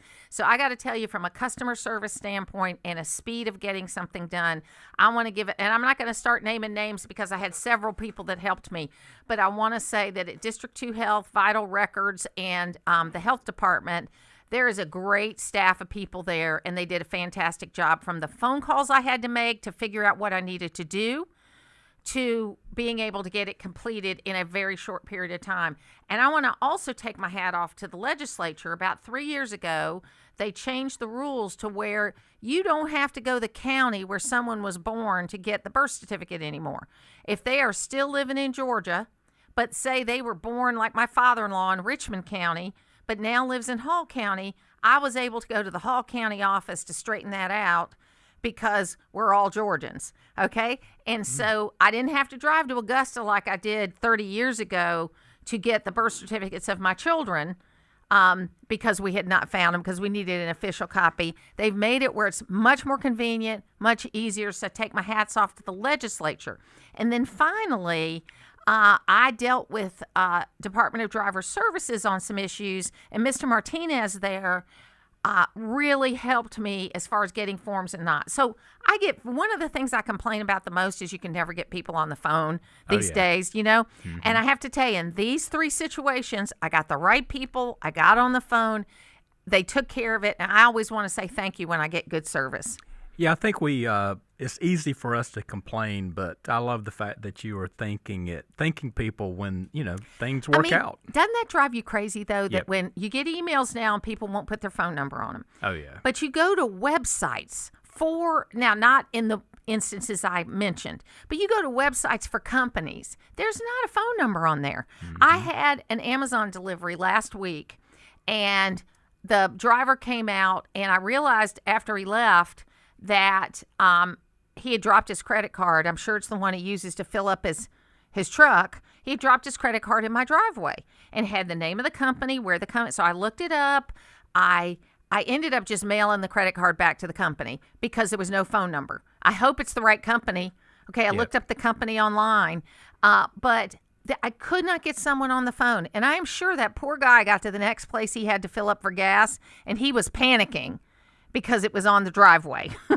Well, it's a different world. You're right. People don't want to give out their phone numbers anymore. And, a lot of times when you call in, they don't have anybody to answer. That's true. And then you call in a lot of times to an 800 number and you get AI, and then you've got to talk to some stupid computer, and, you keep saying the same thing over and over. And then I'm to the point of, can I just speak to a human being? So, yes, that's kind of the world we live in now. Absolutely. So, folks, human interaction is good, okay? Yes, it is. We still have to have it because, honestly, I was on the phone with some pharmacy I have to use that's a mail-in pharmacy. I avoid that like the plague. I go to Riverside Pharmacy because it's a local pharmacy and it's not part of a chain, okay? I'm not against anybody who makes a different choice. That's just the choice I make. But I was looking... I had to call for something to this mail-in pharmacy, and I finally said, are you a real person or are you a bot? And the girl answered me, no, I am a virtual assistant that will get you to the right person. But, boy, she sounded really good. It was a little scary. That is scary. I've heard about the videos. They get your voice and image, and that they can create videos. And, boy, some of the future technology is kind of scary. Yeah. P.T. Barnum said, don't believe everything you see and only half of what you hear. And you know what? We're in that world. We'll be back. Keeping you up to date with the latest news and weather. It's what we do every day. It's the news I trust. North Georgia's News Talk. AM 550 and FM 102.9 WDUN. Always here, always local. Experience Alachi at their first ever Back to Nature weekend. October 23rd through 26th, enjoy 4 unforgettable events. Thursday, Camp Alachi for adults featuring s'mores and stargazing. Friday, it's Wild Wisdom Day. Explore deep nature and the stars. Saturday is Discovery Day and planetarium opening. It's free fun for the family. Sunday is Educators Day. Free for teachers to recharge. Plan your adventure now at alachi.org. Does your office technology slow your team down? Nothing is more frustrating than printers that jam, copiers that won't connect, and service providers that don't follow through. You and your team deserve technology that works. I'm Matt Nick, president of Duplicating Products, and for over 50 years, we've helped North Georgia offices eliminate bottlenecks, reduce downtime, and get reliable support for office technology. Our promise, we do what we say we will do. If you're tired of office equipment headaches, it's time for a change. Visit us today at duplicatingproducts.com. Medicare annual enrollment is underway, now through December 7th, which means it's time to visit the CHI agency in Gainesville and Cleveland. There's no one-size-fits-all when it comes to Medicare. Myself, Chelsea Hogan, and Laura Chastain have teamed up to make sure you get the right Medicare coverage that's right for you. To find out more and set up your appointment, visit thechiagency.com. That's thechiagency.com. Or come see us behind Burger King in Cleveland or in the Rubicon building in Gainesville. You wouldn't want someone you couldn't trust working on your family's HVAC and plumbing, so why would you call anyone but Gainesville Mechanical? They're your local, most trusted and award-winning HVAC and plumbing company in North Georgia. From maintenance appointments and clogged drains to plumbing emergencies and new system installations, their team is ready to serve you. And with their customer assurance maintenance plan, you can receive discounts, priority scheduling, and 24/7 no overtime rates. Gainesville Mechanical and Bryant, doing whatever it takes since 1989. Hey folks, Todd Starnes here. When it comes to keeping pests out of your home, Mark Turner at Select Pest Control has it figured out. As the name implies, you get to select whether you want their professional team to take care of those pesky pests, or if you'd rather do it yourself, visit their retail store on Brownsbridge Road in Gainesville. Since 1993, Mark and his great staff have offered professional service, products, and advice to North Georgia. Visit them online at selectpest.net, or better yet, stop by Select Pest Control today and tell them Todd sent you. Always here, always local.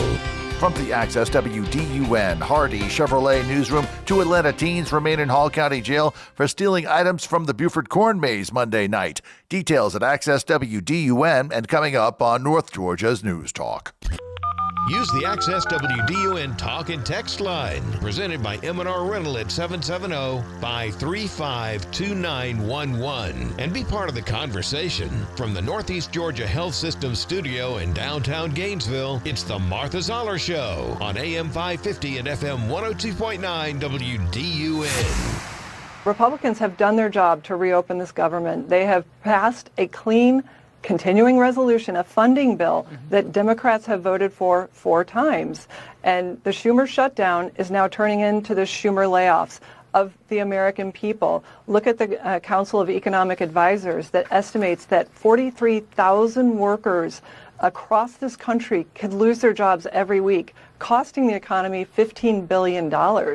That's what the dysfunction of the Democrat Schumer shutdown has caused. And as President Trump said, we're not going to be extorted. We need to have common sense. If they want to have a conversation, we got to reopen the government, get the American people back on track. President Trump created the greatest economy we have had in years. We've now finally got wages growing faster than inflation.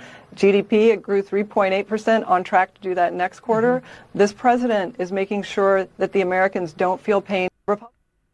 It is the Martha Zoller Show, and Todd in Buford at 770-535-2911 said elected officials and staff should lose their pay as soon as the government shuts down with no back pay. Rank and file should get paid if the department is essential. They are all overpaid as it is and should be the first to be removed from the budget. If you can't stretch your own dollar, then when it's needed, you're proving to be feckless and not capable in a stressed budget situation. There's nearly no effect on the public, and more than half don't even know it's happened. You know, Jeff Hood's here with me today. I always thought that they should have their pay suspended if they're not going to vote to get the budget. And I always like to remind people, too, that prior to Graham-Rudman, we didn't have these shutdowns. And it was a good idea, but it was a good idea with unintended consequences. And that was turning a government shutdown into a political weapon instead of just something you were going to get through. So we need to get back to the old way of doing things. But, and they are overpaid. I hate to tell you. I mean, it used to be if you were a federal worker, and I'm not anti-federal worker, I used to be one, okay? But it used to be if you were a federal worker, you made less money than your private sector counterpart, but you had benefits that were just unbelievable, okay? Now you make more money than your private sector counterparts, and you have the fantastic benefits you always had before. And I just don't think that's a good use of the taxpayers' money. Yeah, I agree. But back to the texter's point, didn't we have a few congressmen when the shutdown went into effect that said they were voluntarily not going to take their pay? And wasn't Buddy Carter one of them? Buddy Carter was one of them, and it's hard to do. David Perdue did the same thing when he was in the Senate. Yeah. It's hard to do because they make it difficult to do. Right. And the president already gives his salary away. He does not take a salary. JFK was the same way. He did not take a salary. It is that's something too. I don't think they should get paid if they're not working. And to me, if you haven't passed a budget, you're not working. That's the number one thing you should be doing. Yeah, I totally agree. And I don't know if that's, they would have to come up with this to put it in writing, but they're not going to do it. So, they shouldn't be paid. I always have this theory about state government where one year we ought to go, and I said this to John Burns, and he laughed. I said, I think y'all ought to just go in, do the budget, and go home. Maybe it'll take 10 days, but why do you have to be there 40 days? That's right. Really. I mean, go in there, pass the budget, go home. And he goes, Martha, that's a really good idea. Ha, ha, ha. Well, by law, that's all they have to do. That's all they have to do. Pass the budget, which they always wait to the last minute on sine die. They absolutely do. Yeah. Because they put it off and put it off and put it off. Look, I'm not criticizing my state reps. I think it's funny, but it would be interesting to see if somebody had the gumption, a governor or a lieutenant governor or a speaker, to go in. You have a week of budget week. You put a budget together. It might take a month to do it. I don't know. But you do the budget and you don't do anything else. You tell everybody else that everything's got to wait. And then you go home. Next year, they'd probably like that because they all are campaigning for something. That's right. So they want to get out early. Yeah. Speaking of salaries at the state level, do you realize at the state level that in Georgia, there are school superintendents, a lot of them. There are high school football coaches that make more annually than the governor. Absolutely. Yes. Absolutely. And I got to tell you, the reason why I think the state legislature is a little more honest than your average bear is because they don't get paid that much. They're not paid enough money to corrupt themselves. So we'll talk about more of that. We'll be back.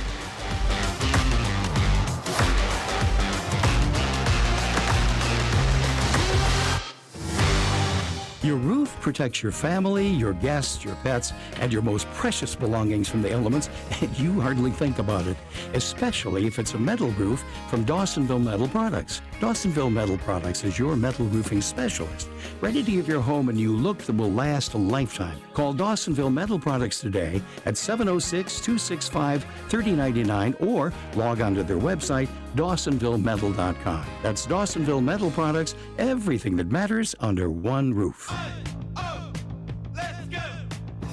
You're still glowing, flirting, grooving. You've still got it. But your immune system weakens as you age, making it harder to fight flu, pneumococcal pneumonia, RSV, and COVID-19. Vaccines are a key part of any health routine and help strengthen your immune response.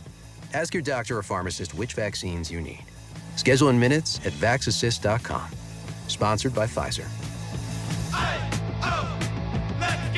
It's Cybersecurity Awareness Month, and LifeLock is here with tips to help protect your identity. Use strong passwords, set up multi-factor authentication on your accounts, report phishing, and update your software on all your devices. And for comprehensive identity protection, LifeLock is your best choice.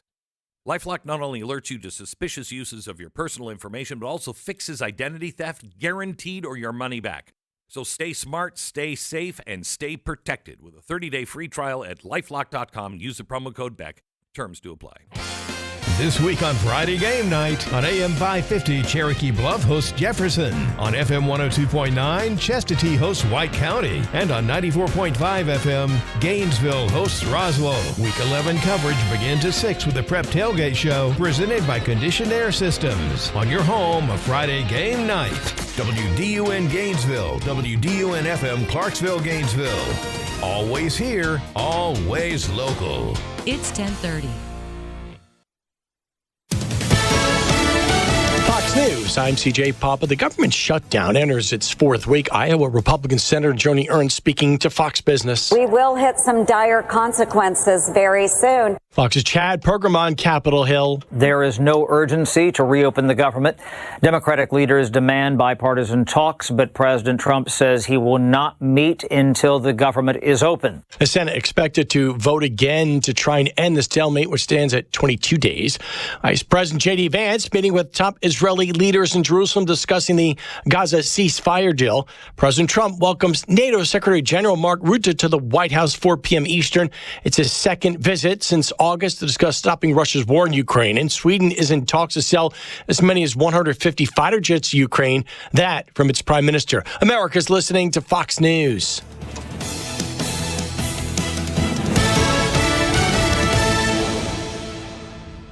Always here, always local. WDUN.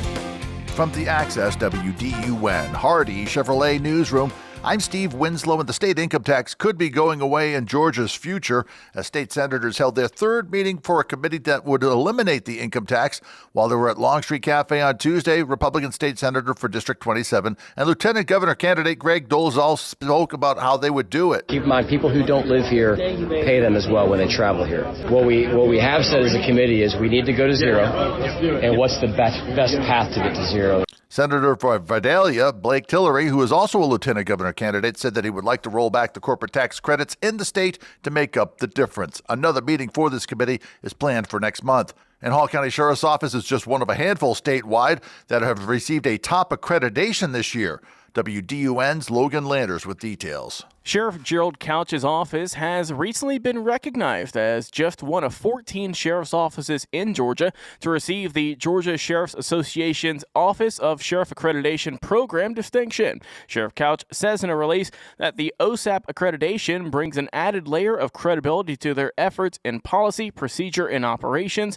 Several modules were taken into consideration by the GSA's committee in issuing the accreditations. Those criteria and more details are found at Access WDUN.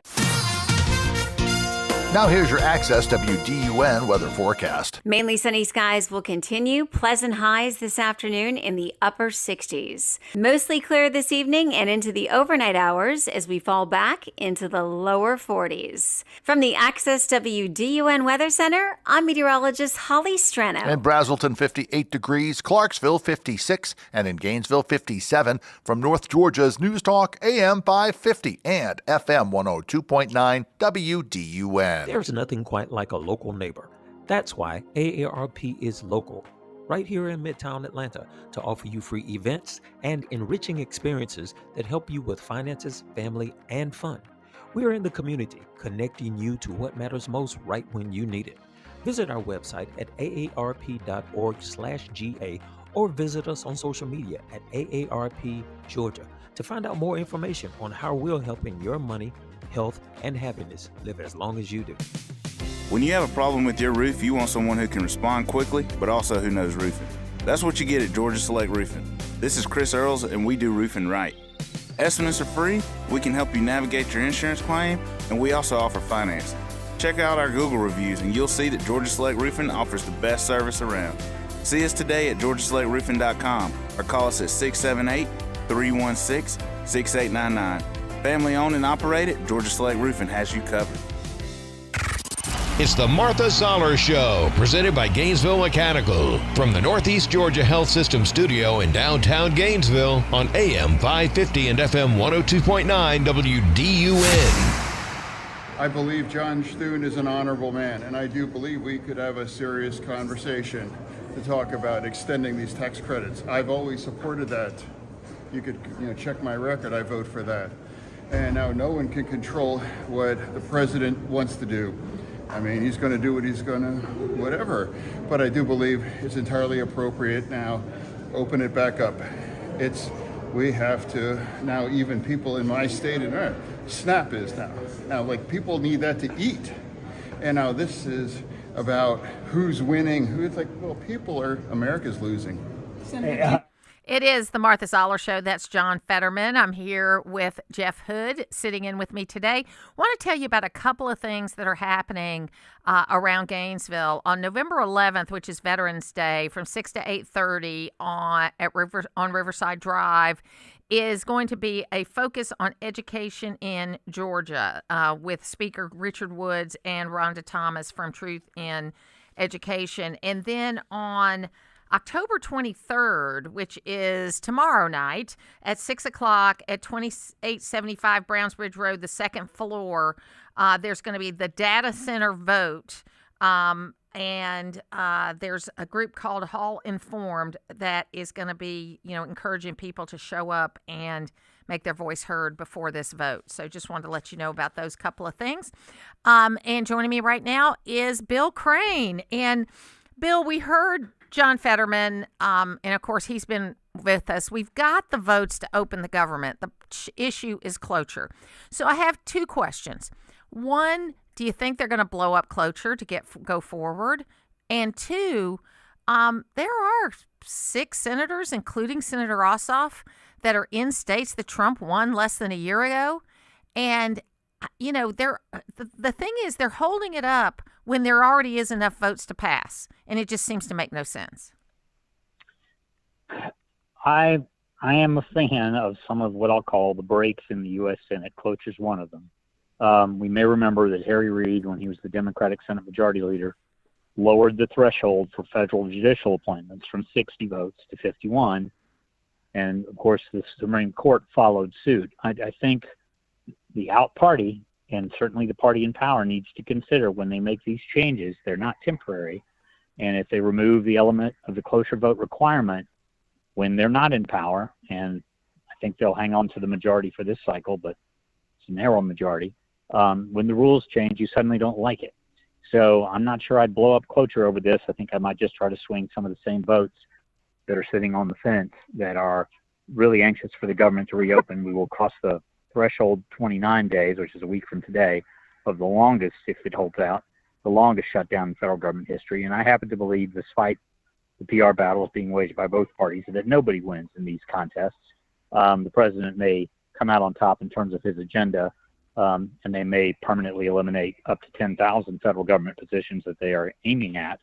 But I don't know, depending on where those cuts fall, who really wins. Well, bringing it back closer to home, we had this kind of amazing thing happen yesterday where they had a meeting for the income tax question for the study committee at the Long Street Cafe. They had it at a place where people were going to be coming and going, in addition to people that might want to come to that meeting. I thought that was a brilliant idea, that you have it, and they ended up hearing from real people. I mean, a tax cut, particularly an elimination, is going to be popular. That's not in question. The question is, how do you replace that revenue? For the state of Georgia, income tax is roughly 40% of the total income proceeds of the state of Georgia in a given year. And this, starting in the state house, and it's been going on now for 6 or 7 years, they have been slowly reducing the state income tax. It was as above 7% as recently as 6 years ago, and it's now down to 5.25%. And you can, with growth, phase that out, reduce some spending, realize some efficiencies. But zeroing it out in 1 year, I don't know where they go. The only thing I can think of is probably a 2-cent increase in the sales tax, which has lots of negative implications for the economy, which would also hit hotel motel taxes. Or, as Senator Tillery and a few others talking about, reduction or elimination of a number of corporate tax credits. But we've already seen by monkeying with the film tax credit what that helped do to reduce production across the state of Georgia and moving production back to California, back to New York, and now because others have matched, Europe. So I think with changes at this level, we need to be very careful when we make macro decisions that will certainly have micro impacts later.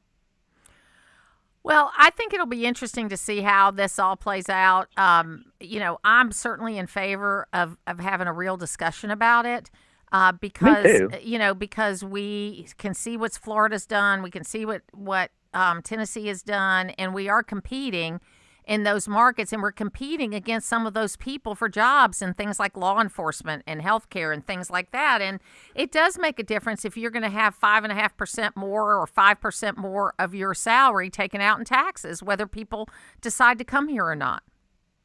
Well, the state of Florida does have that tourism monster in the mouth that we don't have here in terms of revenue generation. Tennessee is a little bit more evenly mixed, and they have a number of larger federal government agencies there, and the TVA and there are other entities that contribute to the funding of the state's economy that make that possible. But neither of them have the landmass we do. Only Florida has the population we do. Again, it's not something that should be easily considered. And I agree with you. More input from real people and more discernment and discussion of the real numbers. And again, what are the solutions? Because I haven't heard anything concrete being proposed in terms of where we go to get the money.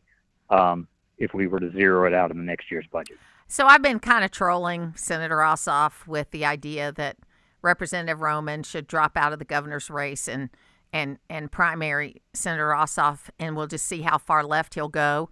And it's been kind of funny because I've enjoyed doing it. And there's a lot of candidates in all of these races on both sides. We certainly want to get people out to vote for the November election that we're in early voting for right now, and I've plugged that particularly those PSC races. Yes, several times today I've plugged that. But do you think all these candidates are going to end up qualifying? Because that will leave a lot of holes in the state legislature. Well, particularly in the race for lieutenant governor. I think there's 7 announced Republicans at this point, and the majority of them are state senators, many of whom are the senior leadership of the chamber. So if they all were to qualify, that essentially means all of them are giving up the seats they now hold. And I believe the Senate would lose somewhere around 200 years of legislative experience in one election, in addition to having a new body chair as the lieutenant governor. So my thinking is, as the polling becomes more real, as fundraising or lack of fundraising success moves forward, that probably before the legislative session starts, probably November or December, some of those folks will suspend their campaigns or endorse one of their opponents. Well, Bill Crane, what are you writing about this week? I am writing about basically newspapers and how we need to keep them in our local communities, as well as local radio and the important role they play. And I'll give another local shout out because I listened to your newscast before you had me on, to Sheriff Couch and his department for getting that accreditation from the Georgia Sheriff's Association. Law enforcement is very bifurcated, and there's police departments and sheriff's agencies. Sheriff's a constitutional creature, and there's not a lot of requirements on training to be a sheriff or a deputy sheriff. The Sheriff's Association has been professionalizing that agency and profession and adding a lot of training requirements to make law enforcement stronger and more capable. And I applaud the sheriff and his department for going through those rigors and getting that accreditation. Absolutely. Bill Crane, thanks for being with me today. Take care.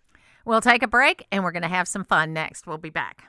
In North Georgia, it's the topics that matter to me. We're your eyes and ears in the community with the latest breaking news. It's the most important thing we face. AM 550 and FM 102.9 WDUN. Always here, always local. At M&R Rental and Equipment, we're not just about renting out top-notch tools and machinery. We're also your trusted partner for all your equipment maintenance needs. From small power tools to large heavy-duty machinery, our team of certified professionals are trained to keep them in peak condition. And with our affordable maintenance packages, you can focus on what you do best: creating, building, and achieving. Visit mnrrental.com for more information. M&R Rental and Equipment, building your projects, supporting your success. Have you ever been at your wit's end over conflict? Hi, this is Whit Martin, pastor of Asbury Chapel. You may have heard it said, misery loves company. But what if we were able to leave misery alone and join company that brings joy and peace? I'm talking about company that is family, the family of God. The Bible says in Matthew 5:9, "Blessed are the peacemakers, for they will be called children of God." God's children make peace by first introducing others to God, the Father of this joyful family called the church, and then by bringing peace to those around them. Just as God made peace with sinners so that they can know and have salvation, So God's children are about the same business. What a world this can be if we will be about the business of making peace. And that is Wits End. Asbury Chapel invites you to learn more by joining us for worship at 758 Main Street on Sundays at 10 a.m. Visit asburychapel.net for more. I'm Ed Evans, CEO of Consumer Cellular. Ever wonder why the big wireless companies want you on an unlimited plan? It's because they need you to help cover the cost of the 20-somethings who are using a lot of data every month. Fact is, according to the latest research studies, most people 50 and up, like me, only use 12 gigs or less each month. Don't get bamboozled by big wireless. At Consumer Cellular, pick what suits your needs. Whether it's 1 gig, 5, 10, or unlimited, the point is, pay for exactly what you need and nothing more. We use the same towers as the big guys, but since we don't own and maintain them, we can pass the savings on to you. Our plans start at just $20 a month, and you'll get the best customer service in the business. I want to invite you to join the millions of people who choose something better than big wireless. Because if you're not using all that data, you're probably getting used. Call 1-888-FREEDOM or visit consumercellular.com/facts. Plans include $5 credit for auto pay and e-billing. See site for additional facts. Always here, always local. From the Access WDUN Hardy Chevrolet newsroom, the school superintendent for the city of Gainesville receives a contract extension into 2028. Details at Access WDUN and coming up on North Georgia's News Talk. Use the Access WDUN talk and text line, presented by M&R Rental at 770-535-2911, and be part of the conversation. From the Northeast Georgia Health System studio in downtown Gainesville, it's the Martha Zoller Show on AM 550 and FM 102.9 WDUN. Senate Republicans, House Republicans, and the President of the United States are all in favor of reopening the federal government.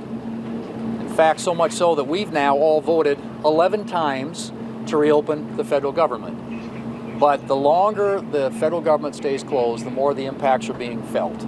Travel delays, benefit delays, farmers are being impacted, millions of people going without paychecks. That's what this government shutdown, Democrat government shutdown, is bringing to the American people. It is the Martha Zoller Show. We're here with Jeff Hood, and we're going to talk a little sports in a minute. But first, what'd you think about that answer that Bill Crane gave about candidates and who's getting in, who's getting out? I think there's way too many, really, on both sides. I have my personal favorites that I don't want to mention, but on both sides, maybe I'd like for them to, maybe on one side, to stay in so we don't have them back at the General Assembly of the Gold Dome. But to his point, though, in 2022, the 10th congressional seat, Mike Collins defeated... Had, 12 people or something? Mike Collins defeated Vernon Jones. Originally, they had 14, and when qualifying rolled around in March, 11 That's still a big number, yeah. Or it may have been 12, but they had more that bailed out. So what's interesting is now that Mike Collins is running for Senate, that has opened that seat. And you would think there would have been a dozen jump in. There's only one, and that's Houston Gaines out of Athens. And so and he's raised a ton of money, yes, and he's he scared. has. He did the thing. He scared people off, because of that. Vernon Jones, who ran in the 10th last time, says he's running for Secretary of State. There's too many people in that race, okay? And he's never going to win that race. I mean, there's just no way in heck for him to win that race. So that's another one that's interesting. Way too many running on the Democrat side for governor. Okay, yeah, the Republican side is okay. There's two, and then I think there's a third kind of weird one we've never heard of that's running, and that's fine. And then, you've got the same thing on kind of the Senate seat. Nobody's running against Ossoff. Someone should, okay? And then we got, 3, 4, 5. There's a couple of Reagan, somebody, she's a Reagan female. Box, Reagan right. Box. Yep. So, there's a few things there. I don't know if both of those congressmen are going to make it all the way. They say they are. But Derek Dooley's not getting out, I don't think. Yeah, I don't think so either. I mean, he's got Governor Kemp's machine behind him for one thing, and he's been out and about a lot. He's been, he's from Athens, and he's been making the rounds over in Clark County. Did they go to public school? The Dooley kids? Yes. They went to Clark Central. Okay. Yeah. All right. That's good. That's good. Yes. So we're going to shift gears just a little bit and talk a little a little sports. And I came across this great audio from Michael Jordan. We're going to play that, and then we're going to talk about football and about basketball. Do you ever pick up a ball and just shoot? I haven't picked up a ball in years. No, come on. Just like walk past. There's got to be a hoop somewhere at your place. You don't see a hoop anywhere around here, right? I don't. Wait, seriously, it's the last time you picked up a basketball and shot it? I was at the Ryder Cup. Yeah. And I rented a house from the owner. Sure. He came over to do pictures. He had grandkids. And I was meet and greet and thank him for allowing me to stay in the house. And he had a basketball court. He says, I want you to shoot one free throw. I said, really? And I already paid for the house. It's not like you got to see me. So when I stepped up to shoot the free throw, it's the most nervous I've been in years. Stop it. In years. Stop it. Come on. And the reason being is those kids heard the stories from the parents about what I did 30 years ago. Right. So the expectation is 30 years prior, and I haven't touched the basketball. I hope you switched it. Absolutely. Okay, I love that because that is the reason why he's a pro. He's the greatest because even though he knows he's the greatest, he's still worried about whether he can make a shot. Isn't that amazing? I mean, I grew up watching this guy. He couldn't miss. And now he's worried about making a free throw. That's right. And he didn't want to let the guy down with his grandkids. I mean, that's just a nice guy. Yeah. So, trivia, Michael Jordan. Yes. What does he do nowadays on Sunday afternoons? Any idea? Probably watches football. No. He owns a NASCAR team. He owns two. He has Wow. 2 cars every Sunday. So he's still a competitor. Yeah, as a car owner. He is at the NASCAR track every Sunday afternoon. Well, you or know what that Saturday means. night. He has Yeah. too much money. Well, that's right, because those cars are not cheap. Well, and he still has some of the best-selling tennis shoes. I mean, that deal, I don't know if you saw I think it was a Netflix series of how his deal got made, you know, with his parents and with Nike and, all that kind of stuff. And it was just amazing. And it still stands up as the best endorsement deal as far as being lucrative for the player of anyone in history. Well, when I am shopping for shoes and I wear Brooks running shoes, but you can't miss the Nike, what comes to mind? If not Jordan. Tiger Woods, but Michael Jordan and Air Jordan. That's without right. a doubt. Absolutely. So he's great, but it's an off weekend for UGA, which means that Kirby Smart and the rest of us have gotten 1 million invitations to dinners that are going to be this Saturday night because when I love it when people that move here from somewhere else that maybe isn't as big into college football as we are, that when you first introduce the concept that if you're going to plan something in the fall, you got to make sure that it's on a weekend Georgia's not playing. Right. Okay. And I remember people looking at me with just like, what? Because they're from some place where it's not that big of a deal. No, you don't understand. You can't plan anything on Saturday of a weekend that Georgia is playing. Well, really, not the whole weekend. Yeah, and don't be surprised in Athens this weekend on Saturday if you don't see a lot of weddings going on at churches. Yes. I know there's going to be several. Because you got to wait, because you don't want everybody on their phone watching the game. So there's a big event coming on this Saturday night. Yes, so you may or may not have heard about the Georgia High School Football Players Hall And you're of like Fame. a referee, right? I am. Yes. I've done it for 10 years. Friday nights, I have been out there brushing shoulders with the guys. In fact, I worked a Jefferson game a few years ago when Malachi Starks was still playing for the Dragons, and now this guy's in the NFL. But what a something for me to always remember. And that I will tell you, because I was working what we call the deep. I was guarding the receivers, and Malachi is as fast as advertised. I mean, he left me in the dust. But nevertheless, yes, the Georgia High School Football Hall of Fame this Saturday night in Atlanta is going to induct the 4th class into the Ring of Circle, which is the Hall of Fame. There's going to be 33 guys that played football in high school in Georgia that are going to be inducted, including Kirby Smart, who played at Bainbridge back in the early 90s. And I believe his dad, Sonny, was his coach. Smart was his coach. Yes. Right. Some of the other names you may recognize, Cam Newton. I didn't know he was from Georgia. Yes, he played at Westlake in Atlanta. Josh Nesbitt. My husband calls him Scam Newton. Yeah, a lot of folks do. Josh Nesbitt, who was at Greene County, played at Georgia Tech. And then Keith Brooking, who had a great career with the Atlanta Falcons. I think he played college ball at Georgia Tech, but I know he played for the Falcons. And he went to East Coweta High School. So that's going to be interesting.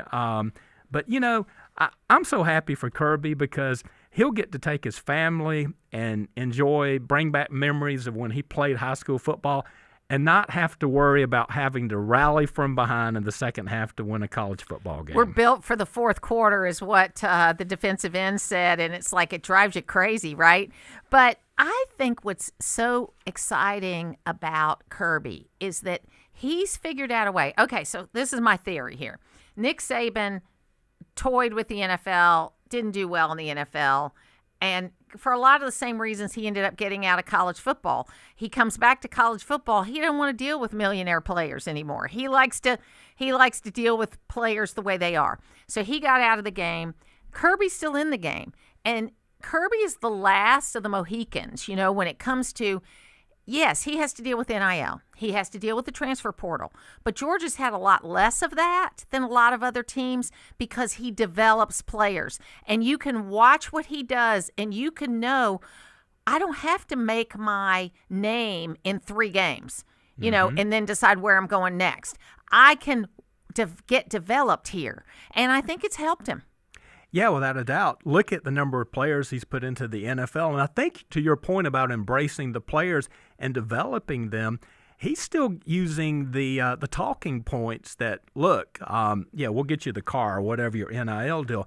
But long term, I want you to be successful at UGA, and then you'll have an opportunity to take that next step. And I think a lot of the coaches around the country are so focused on the NIL that they don't really harp on the long-term goal, which is to play maybe 8 or 10 years in the NFL. Well, and the other thing he's doing is he's starting to recognize the academic success among his players. He's doing more of that. I know he always did it, but it's like 4 or 5 guys a week that he's bringing up, and he's encouraging that side of it too, which I think is really important because there's too many of these guys that don't go to the NFL and then they still don't finish school. And so they need to be able to do that. Now, Jeff, it was so great having you here today. Thank you so much. Thank you, Martha. Always great to see you, and I love the studio and being in downtown Gainesville. Absolutely. The roving reporter for the Martha Zoller Show. Unofficial, but I couldn't do the show without him. We're always here, always local. We'll be back tomorrow.